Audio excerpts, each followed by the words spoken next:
Hello everyone, आप सभी का एक बार फिर से स्वागत है हमारे YouTube channel Shankarnath education point पर।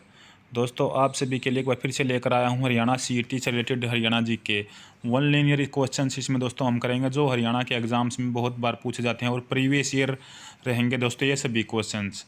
तो चलिए दोस्तों, उससे पहले यदि आप चैनल पर पहली बार आएँ तो चैनल को सब्सक्राइब कर दीजिएगा और बेल आइकन जरूर दबाइएगा ताकि आने वाली हर लेटेस्ट वीडियो का नोटिफिकेशन आपके पास सबसे पहले पहुंचे। व्हाट्सअप ग्रुप टेलीग्राम चैनल को ज्वाइन जरूर कीजिएगा, लिंक डिस्क्रिप्शन बॉक्स में मिल जाएगा।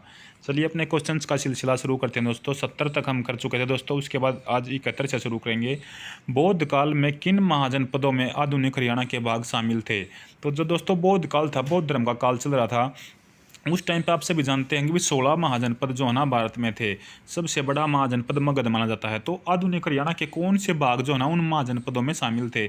तो कुरु और पंचाल जो महाजनपद थे ना दोस्तों, ये जो जनपद थे, ये जो ना हरियाणा में उस टाइम पर हरियाणा का हिस्सा हुआ करते थे, यानी हरियाणा का हिस्सा इन जनपद के अंदर था। जैसे कुरु की राजधानी पूछ ले आपसे, पंचाल की राजधानी पूछ ले, इस तरीके से जो 16 महाजनपद थे उनमें से हरियाणा का जो क्षेत्र शामिल था वो कुरु जनपद में और पंचाल जनपद में था। उसके बाद अगले क्वेश्चन पर चलते हैं। भी किस काव्य के अनुसार कन्नौज शासक यशोवर्मा ने दिग्विजय अभियान चलाया था तथा कुरुक्षेत्र का दर्शन कर अयोध्या चलाया गया था? तो जो कन्नौज शासक था भी यशोवर्मा, उसने दोस्तों गौड़वड़ो ये जो अभियान चला था और दर्शन कर कुरुक्षेत्र यानी घूमकर वो वापिस अयोध्या में चला गया था दोस्तों। तो गौड़वड़ो एक अभियान चलाया था। उसके बाद अगले क्वेश्चन पर चलते हैं। हरियाणा के एक बड़े भूभाग को श्रीकंठ जनपद कहा जाता है। Most important question, repeated question. 4 जो शिफ्ट है दोस्तों सीईटी की 100% गारंटी देता हूँ, किसी न किसी शिफ्ट में क्वेश्चन जरूर मिलेगा श्रीकंठ जनपद से रिलेटेड। तो हरियाणा के एक बड़े भूभाग को श्रीकंठ जनपद कहा जाता है। नाम किस वंश के शासक ने दिया था? तो ये जो नाम दिया था वो दिया था भी नागवंश के शासक ने। जो नागवंश था दोस्तों, उन शासकों ने श्रीकंठ जनपद नाम दिया था। अब क्वेश्चन पूछा जाएगा ये श्रीकंठ जनपद हरियाणा के किस जिले को कहा जाता है? तो श्रीकंठ जनपद के नाम से हरियाणा का मैसूर जिला है भी अपना कुरुक्षेत्र जिला। मंदिरों की नगरी दोस्तों, घाटों की नगरी कुरुक्षेत्र। श्रीकंठ जनपद महाभारत के काल के नाम पर भी जो ना कुरुक्षेत्र को कहा जाता है दोस्तों। तो श्रीकंठ जनपद कहा जाता है कुरुक्षेत्र को। किस शासक ने नाम दिया था ये भी ध्यान रखना, भी नागवंश के शासकों ने नाम दिया था। उसके बाद अगले क्वेश्चन पर चलते हैं। किस पुस्तक में पुष्यभूति की प्रशंसा की गई है? तो हर्षचरित जो बुक थी दोस्तों, उसमें पुष्यभूति की जो ना अति प्रशंसा बताई गई है। अगला क्वेश्चन है। किस ग्रंथ के अनुसार प्रभाकर वर्धन की मृत्यु होने पर रानी सोमवती राजा की चिता में दोस्तों शिवम को समर्पित कर सती हो गई थी? तो हर्षचरित जो ग्रंथ था दोस्तों, उसके अनुसार जो प्रभाकर वर्धन था दोस्तों, हर्षवर्धन का बड़ा भाई, उनकी मृत्यु होने पर ये सोमवती जो है ना उसकी चिता में स्वयं को समर्पित कर सती हो गई थी। अगला क्वेश्चन अभी, सरफ्फाबाद को वर्तमान में किस नाम से जाना जाता है? सरफ्फाबाद को वर्तमान में नाम जाना जाता है दोस्तों बहादुरगढ़ को सरफ्फाबाद के नाम से जाना जाता है। और दोस्तों यहाँ पर ध्यान दीजिएगा, एक बल्लभगढ़ नाम आता है बहुत बारी, उसका नाम वर्तमान में बलरामगढ़ कर दिया गया। वैसे तो मैं सभी गाँव का जितने भी नाम वगैरह बदले गए हैं, चेंज हुए हैं हरियाणा में, उसकी एक वीडियो बहुत ही जल्दी आने वाली दोस्तों, क्योंकि वहाँ से क्वेश्चन हो सकता है कि भी सीईटी में एग्जामिनर उठा ले, क्योंकि बहुत सारे नाम जो है ना हरियाणा में चेंज हुए हैं। तो सरफ्फाबाद का वर्तमान में नाम है भी बहादुरगढ़। उसके बाद अगला क्वेश्चन है। प्रदेश का थानेसर नामक नगर किस प्रसिद्ध राज्य की राजधानी थी? तो हर्षवर्धन की राजधानी थी दोस्तों थानेसर। और हर्षवर्धन ने दूसरी राजधानी बनाया था कन्नौज को। ये हरियाणा की हिस्ट्री में मैंने पहले बताया भी दोस्तों। तो जो थानेसर कुरुक्षेत्र के अंतर्गत आता है दोस्तों, और ये राजा हर्षवर्धन की जो ना राजधानी थी। अगला हबीब मिहिर भोज के शासनकाल में कौन सा स्थान उत्तर भारत का व्यापारिक केंद्र था? तो पेहवा। मिहिर भोज के शासनकाल में उत्तर भारत का व्यापारिक केंद्र था पेहवा। अगला क्वेश्चन है। कुणित गणराज्य का क्षेत्र वर्तमान में हरियाणा के किस जिले में विस्तृत था? तो कुणित गणराज्य का क्षेत्रफल है भाई अम्बाला जिले में विस्तृत था। और कल मैंने ये बताया भी था, अर्जुनायन गणराज्य वाला क्वेश्चन आया था प्रैक्टिस सेट में। अर्जुनायन आपका महेंद्रगढ़ में था। और दोस्तों अगर गणराज्य पूछ ले तो वही अग्रोहा हिसार की साइड रहेगा। देखिए अगला क्वेश्चन यही आ गया भी, अर्जुनायन गणराज्य महेंद्रगढ़ जिले में कौन सा विस्तृत था? तो अर्जुनायन गणराज्य जो ना महेंद्रगढ़ जिले में विस्तृत था। तो प्रीवियस ईयर क्वेश्चन है, बिल्कुल सेम टू सेम आपको ऐसे ही एग्जाम में देखने को मिलेंगे। टोपरा अम्बाला का अशोक स्तंभ अभिलेख जो दिल्ली किसके द्वारा लाया गया था? तो मोहम्मद बिन तुगलक के द्वारा जो ना टोपरा का जो भी लेख था दोस्तों, ये दिल्ली लाया गया था मोहम्मद बिन तुगलक। ये टोपरा दोस्तों पहले अम्बाला में आता था, अब पहले अम्बाला में था जब जो है ना यमुनानगर का गठन नहीं हुआ था। तो जब से यमुनानगर का गठन हुआ 1 नवंबर 1989 को दोस्तों, तो ये स्थान जो ना अब वर्तमान में आता है अपना यमुनानगर में। तो लेकिन क्वेश्चन इसी तरीके से पूछेंगे, टोपरा का अशोक स्तंभ लेख दिल्ली किसके द्वारा लाया गया? तो मोहम्मद बिन तुगलक वंश का शासक इसके द्वारा लाया गया। कौन सा अभिलेख 12 खड़ी की लिखाई का प्राचीनतम प्रमाण है? तो सूग से प्राप्त अभिलेख, सूग से प्राप्त अभिलेख दोस्तों जो है ना 12 खड़ी की लिखाई का प्राचीनतम प्रमाण है। अगला क्वेश्चन अभी किस स्थान से प्राप्त द्वितीय पृथ्वीराज द्वितीय का अभिलेख या पृथ्वीराज चौहान भी इसको बोलते हैं दोस्तों, अभिलेख सामरिक महत्व को दर्शाता है? तो हांसी से प्राप्त अभिलेख जो है ना भी इसका जो सामरिक महत्व को दर्शाता है। हांसी रहेगा हिसार के अंदर जो ना हरियाणा का दोस्तों 23वां पुलिस जिला हांसी बना था और 24वां मानेसर। अगला क्वेश्चन है किस अभिलेख में चौहान राजाओं द्वारा हरियाणा के नगरों को विजित करने के संबंध में उल्लेख मिलता? तो बिजोलिया अभिलेख। किस अभिलेख में चौहान राजाओं द्वारा हरियाणा के नगरों को विजित करने के संबंध में उल्लेख मिलता है? बिजोलिया अभिलेख। दोस्तों वीडियो को ज़्यादा से ज़्यादा शेयर कर दे क्योंकि सभी क्वेश्चन सीईटी इंपॉर्टेंट है, क्योंकि 25 से 30% आपकी हरियाणा जी क्या आएगी।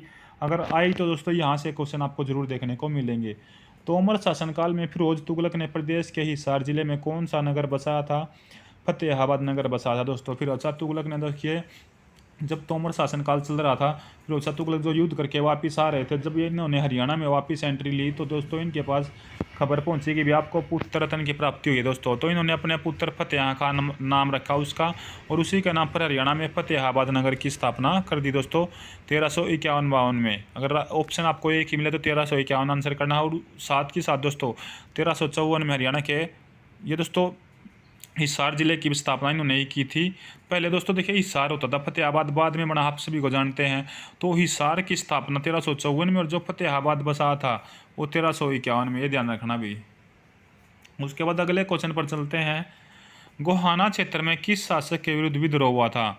तो फिरोज शाह तुगलक ने, क्योंकि देखिए गोहाना के मंदिरों में जो मारकाट मची थी उसके लिए जो ना फिरोज शाह तुगलक के साथ जो ना विद्रोह हुआ था, फिरोज शाह तुगलक का गोहाना के मंदिरों के कारण। अगला क्वेश्चन है भी नारनौल के सतनामियों ने किसके शासनकाल में विद्रोह किया था? तो नारनौल का जो विद्रोह हुआ था वो हुआ था औरंगजेब के खिलाफ। सतनामियों का जो विद्रोह था औरंगजेब के खिलाफ ये विद्रोह हुआ था। औरंगजेब एक कट्टर मुस्लिम शासक था, इसलिए दोस्तों फिरोज शाह तुगलक ने किस नगर के मंदिर में, देखिए यही क्वेश्चन आ गया, पूजा करने वालों को बंदी बनाकर उनकी हत्या करवा दी थी? तो गोहाना सोनीपत के अंदर जो ये मंदिरों में हत्या करवा दी थी। उसके बाद अगले क्वेश्चन पर चलते हैं। किस क्षेत्र के जाटवा नामक राजपूत के नेतृत्व में सितंबर 1192 के समय गोरी की सेना के साथ भयंकर युद्ध हुआ था? तो हांसी क्षेत्र में दोस्तों ये जाटवा नामक राजपूत के नेतृत्व में युद्ध हुआ था। तो यही क्वेश्चन कल प्रैक्टिस सेट में भी आया था दोस्तों कि किस क्षेत्र में जाटवा नामक राजपूत ने गोरी की सेना के साथ भयंकर युद्ध किया था? तो हांसी इस क्वेश्चन का राइट आंसर आपका रहेगा। कहाँ के गवर्नर, अगला क्वेश्चन है भी, कहाँ के गवर्नर तेजपाल ने अहिरवाल क्षेत्र में गोरी की सेना से जमकर लड़ाई की थी? तो रेवाड़ी। जो अहिरवाल क्षेत्र आप सभी जानते हैं, अहिरवाल नगरी, अहिरवाल क्षेत्र, अहिरवाल का गढ़, रेवाड़ी आपका राइट आंसर इन सभी का रहेगा। तो तेजपाल का जो एरिया था दोस्तों वो था रेवाड़ी अहिरपाल क्षेत्र। गोरी की सेना से जमकर लड़ाई इनकी भी वहाँ पे हुई थी। अगला क्वेश्चन है भी, बाबर ने हरियाणा को किन सरकारों में विभाजित किया था? तो दिल्ली, मेवात, हिसार व सरहिंद। दिल्ली, मेवात, हिसार और सरहिंद में दोस्तों बाबर ने जो है ना हरियाणा को 4 भागों में विभाजित किया था।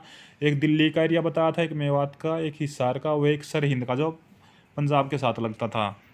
हरियाणा में कर एकत्रित करने वाले साहिब दीवान को किस कवि या लेखक ने मुसाहिब कहा है? तो ये सूरदास ने कहा है। अगला क्वेश्चन आपका बनता भी, 1530 ईस्वी में मंडार राजपूत के नेता मोहन सिंह की सेना ने किसे पराजित किया था? तो अली कुली हमदान को। जो मंडार राजपूत शासक दोस्तों 1530 में इन्होंने अली कुली हमदान को जो ना पराजित किया था। अगला क्वेश्चन है, अजीत सिंह किस रियासत का शासक था?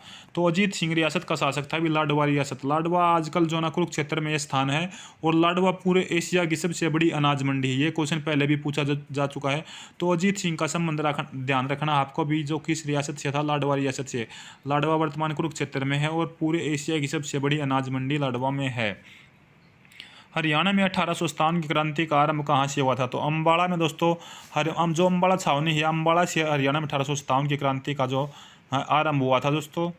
किस वर्ष दिल्ली एक बार निकाला गया था? तो 1836 में जो है ना दिल्ली एक बार निकाला गया था। वीडियो को ज़्यादा से ज़्यादा शेयर कर दिया दोस्तों। CET exam most important series ये अपनी चल रही है। बर्मा युद्ध, जिसको वर्तमान में दोस्तों म्यांमार हम बोल रहे हैं, तो बर्मा या म्यांमार युद्ध में अंग्रेजों की हार की चर्चा सुनकर हरियाणा के किसानों ने अंग्रेजों के विरुद्ध बगावत कर दी। इस बगावत का प्रारंभ किस स्थान से हुआ था?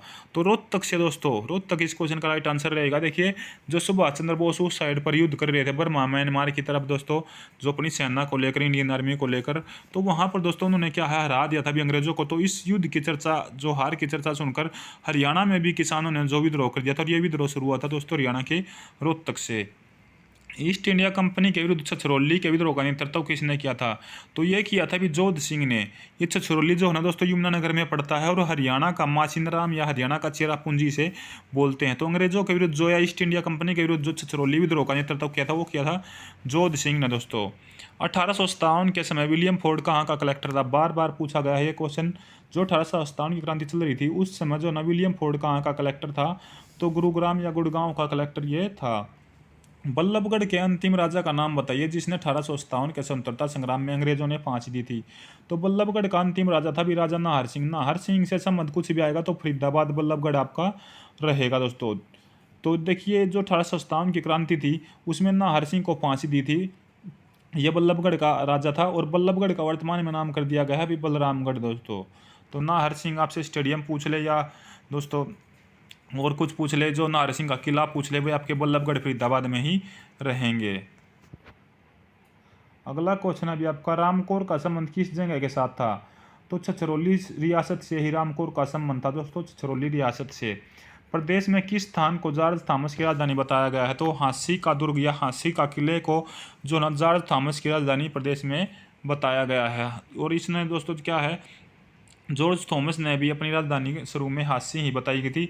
हाँसी को क्या कहा जाता है दोस्तों? तलवारों का किला इसको बोलते हैं। अगला क्वेश्चन है दोस्तों, 1802 में जॉर्ज थॉमस की मृत्यु किस स्थान पर हुई थी? तो बहरामपुर में जो ना जॉर्ज थॉमस की मृत्यु हुई थी, बहरामपुर गुरुग्राम में 1802 में। अगला क्वेश्चन है, लाला लाजपत राय ने हरियाणा के किस स्थान को अपना राजनीतिक कार्य क्षेत्र बनाया था? तो हिसार को। देखिए, लाला लाजपत राय का संबंध वैसे दोस्तों अम्बाला से ज़्यादा था, लेकिन जो ने अपना कार्य, अपना राजनीतिक और सामाजिक कार्य क्षेत्र बनाया, वो बनाया इन्होंने हिसार को। 8 अप्रैल 1919 के दिन, अगला क्वेश्चन अभी, 8 अप्रैल 1919 के दिन गांधी जी हरियाणा में कहाँ से गिरफ्तार हुए थे? तो 8 अप्रैल, देखिए दोस्तों, ये गिरफ्तारी बोली जाती है लेकिन गिरफ्तारी इनको नहीं किया गया था। तो ये स्थान आता अभी पलवल में। जब दोस्तों जो रोलेट एक्ट का विरोध करने हरियाणा में आ रहे थे, तो इनको क्या किया था? देखिए, वो रोलेट एक्ट के विरोध में ही ये सभी काम हो रहे थे। तो पलवल में क्या किया था, ये मुंबई से हरियाणा में आए थे, तो पलवल में अंग्रेजों को पता चल गया कि भी गांधी जी आ रहे हैं, तो पलवल से इन ट्रेन में उतार कर वापिस दोस्तों मुंबई की साइड वाली ट्रेन में इनको बैठा दिया गया था। तो लेकिन हरियाणा में क्वेश्चन ऐसे ही पूछा जाता है कि कहाँ से गिरफ्तार हुए थे, तो ध्यान रखना पलवल से इनको गिरफ्तार किया गया था। ये क्वेश्चन राइट आंसर यही आता है, पलवल। तो दोस्तों आज इस वीडियो में हम यहीं तक क्वेश्चन करेंगे। कल आपके 140 से 200 तक जो आपकी अंतिम सीरीज रहेगी उसको करेंगे। ये CET most important previous year question थे दोस्तों, आपने पहले देखे भी होंगे, सभी एग्जाम में आए होंगे। तो वीडियो को ज़्यादा से ज़्यादा शेयर कर देना और चैनल को सब्सक्राइब कर लेना। इस वीडियो में दोस्तों फिलहाल इतना ही। धन्यवाद। जय हिंद, जय भारत, जय हरियाणा।